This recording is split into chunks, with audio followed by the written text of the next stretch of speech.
It's September 17, 2021, and today I'm aboard my 1936 wooden powerboat Tortuga, and it's really flat out here today, so we're going to run south a little bit and have a look at the entrance to the Western Way, where we have not taken this boat for a couple of years. So we'll see what it looks like.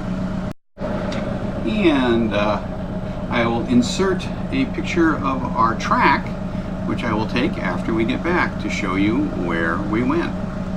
Well, we're out of Southwest Harbor, and right now I'm heading kind of southeast, and I'm going to turn south in a second. That over there, Mount Desert Island. If you look closely, you can probably see the Bear Island Lighthouse. And there are a few other boats out sailing, not many though. Look straight ahead, that is Great Cranberry Island. We're going to turn south and head over toward the Western Way, which is the passage between Mount Desert Island and Great Cranberry Island, and head out toward South Bunker Ledge. Well, looking almost due east right now, that is the passage between Sutton Island on the left and the Cranberry Islands on the right. More southerly here as we head out into the Western Way, which is where we are now. That's Great Cranberry Island ahead, and Mount Desert Island is on the starboard side. And I moved the camera over there to show it to you, but unfortunately right now there's a bit of lobster gear, so I need to keep an eye on it, especially since we're going pretty close to straight into the sun, which makes it hard to see the lobster gear. And those two islands in the distance are the Duck Islands. They're about 7 miles out from here, so we're not going to go out there. So now we're headed pretty much straight south out the Western Way, maybe a little bit east of south. Duck Islands ahead, and if you have this on full screen and high resolution, you might be able to see a couple of buoys out there that we're going to go past. Unless it's rougher out there than it looked like on our way over here. So we're about 2 miles roughly from our mooring right now. Well, right now we're getting near the southern tip of Great Cranberry Island on this side, port side. Mount Desert Island on the other side. It's a little choppier than it looked from land out here. Probably still looks pretty flat. And here are the entrance buoys for the Western Way. Given the chop, I think we're just going to go past the first buoy and see what it does out there. If it flattens out, we'll go past the second one and then head back in. It's likely to be a little rougher than I like to have Tortuga out here today. Well, here we are, just getting ready to pass the entrance buoy for the Western Way. And we go out into the open ocean. We haven't had Tortuga out here for quite a while. And that next buoy is the final buoy out here. And there's about a 2-foot swell running. It doesn't look like it, but I can feel the boat motion. You can see the bow rising and falling there. So I think what we're going to do, rather than go much further, given that there's plenty of white caps out here, is we're going to turn around now that we're out the Western Way and head back in. Because I don't think it's going to get flatter as we go out. Right now we have the tide with us, and we're making 6.2 to 6.5 knot, because we got about 3/4 of a knot of tide, and it's pushing us out right now. When we turn around, we'll have 3/4 of a knot slowing us down, so that'll be a 1.5 knot decrease in speed. Take us down to 4 or 5 or so. And I think it's flat enough just for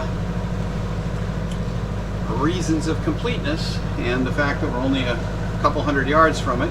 I'm going to go around this bell buoy for our turnaround. As we approach this buoy, straight ahead, there's a day mark on South Bunker Ledge. I was thinking about going out there, but it's a little choppier than I like, so we'll just turn around this buoy here and head back in. So here goes. Now we're going to roll a little when we go beam to these seas. And there's some lobster here over there I want to miss, so this one's a bell buoy.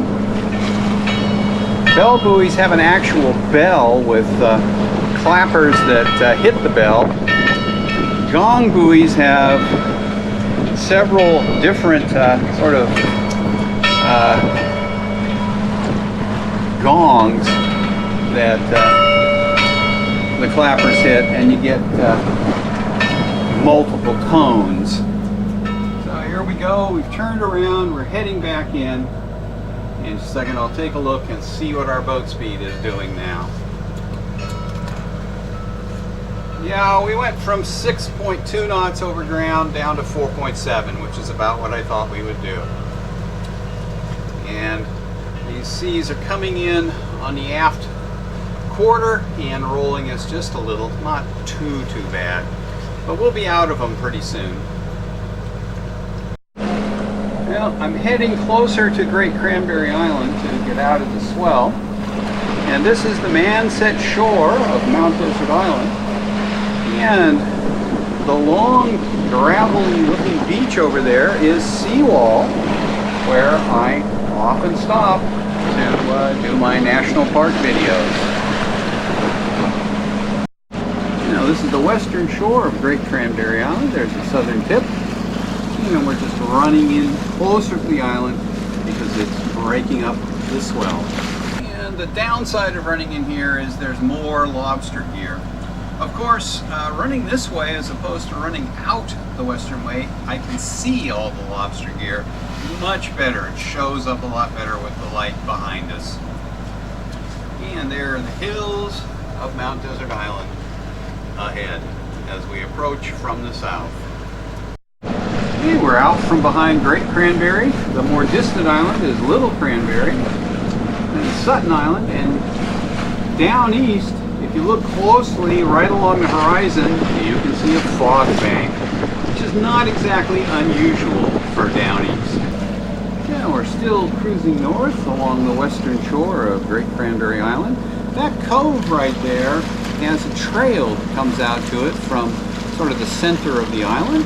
It's quite a pleasant walk, and get out to this nice cove and have a good view of Mount Desert Island and the Western Way. Great Cranberry Island has a couple of trails on it that are quite pleasant to walk, which make it, in my view, a more pleasant island to visit than Little Cranberry, which mostly has roads and mosquitoes. Well, as we head north here, you can see there's a bit of lobster gear from the colors there on the water. It's not as bad as it looks like this because of foreshortening. We can zigzag in and out of it without too much trouble. And fortunately, the vast majority of these will just be a single float with one line going down. There won't be any toggle buoys. Well, if you take this up to full screen, you'll probably be able to see all the lobster gear over there. Now, by Maine standards, this isn't much lobster gear. And I'll reference this to you West Coast boaters from Puget Sound who fear the crab traps. When a Maine boater comes to Puget Sound, they say, "Oh, what crab traps?" But basically, until a few weeks ago, the Great Harbor here was essentially lobster gear free because the fishermen were fishing in deeper water. But the lobsters tend to migrate in as the season progresses, and it appears that the lobstermen have come to the belief that the lobsters are in here, and they've moved a lot of gear in. Now this is one of the negatives of fall boating in Maine, is that if you stay inside in the inner harbors and places like the Great Harbor here, you're going to have a lot more lobster gear to contend with than if you go outside into the Gulf of Maine. And here we'll get a close-up look at a lobster float. And you can probably even see its line going down. And we're going to go up around this red buoy ahead. And right now, we're just passing the northern end of Great Cranberry Island. And that is Sutton Island over there with Mount Desert Island behind it. And here is our next buoy that we're going to pass. Now this is a red buoy, which means when I'm returning here I should keep it to my right. But it's really out in good deep water, so you know, for a small boat it doesn't really matter. And in fact, when we first came here, this buoy was a red-white, which meant that it marked a fairway and you could go on either side of it safely.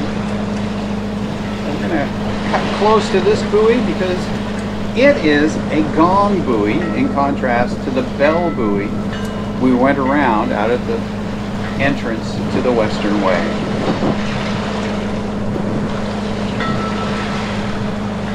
And you can see that instead of having an actual bell, this has a stack of gongs, for a better word. They're all different sizes, and the clappers hit them and produce different tones. The forecast today was for it to be overcast and then maybe start raining tonight. And when we left home, it was cloudy, but it was just a cloud band passing through, sweeping in from the south. And as you can see now, it's a beautiful day on the Great Harbor of Mount Desert Island. And I'll hold the camera out, maybe we can get a view of Tortuga's bow cutting through the water.